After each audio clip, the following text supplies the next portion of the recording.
வணக்கம். Science research சேனலுக்கு உங்களை அன்புடன் வரவேற்கிறேன்.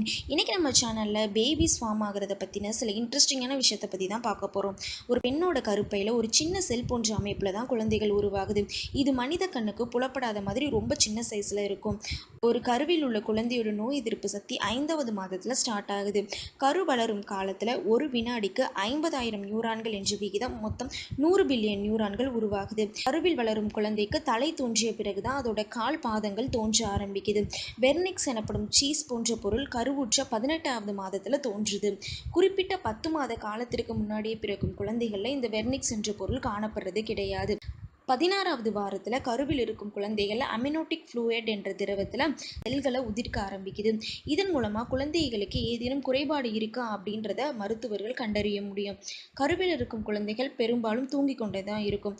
இது குழந்தையோட மூளை வளர்ச்சிக்கு ஒரு முக்கியமான காரணம்னு மருத்துவர்கள் சொல்கிறாங்க.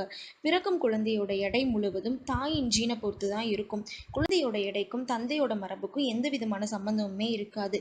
தாய் மற்றும் கருவில் இருக்கும் குழந்தை காமாகுளோபின் என்ற பொருள்களை கொண்டு இருக்கதால தான் நோய் கிருமிகளிலிருந்து அவை இரண்டும் உடலை பாதுகாக்குது. கருவில் இருக்கும் பெண் குழந்தைகளை விட ஆண் குழந்தைகள் சற்று அளவில் பெரிதாகவே இருக்கும். எப்பொழுதும் முதல்ல பிறக்கும் குழந்தைகள் சின்னதாகவும் 2வது பிறக்கும் குழந்தைகள் அளவில் பெரிதாகவே இருக்கும். என்ன நேயர்களே, இன்னைக்கு நம்ம சேனலில் கருவில் இருக்கும் குழந்தைகள் பற்றின சில இன்ட்ரெஸ்டிங்கான விஷயத்தை தெரிஞ்சுக்கிட்டீங்களா? இந்த மாதிரி அறிவியல் சம்மந்தமான கேள்விகள் உங்களுக்கு ஏதேனும் இருந்துச்சுன்னா கீழே கமெண்ட் பாக்ஸில் சொல்லுங்கள். மேலும் சயின்ஸ் சம்மந்தமாக இன்னும் நிறைய தகவல்களை தெரிஞ்சுக்கிறீங்க. சேனலை சப்ஸ்கிரைப் பண்ணுங்கள். நன்றி, வணக்கம்.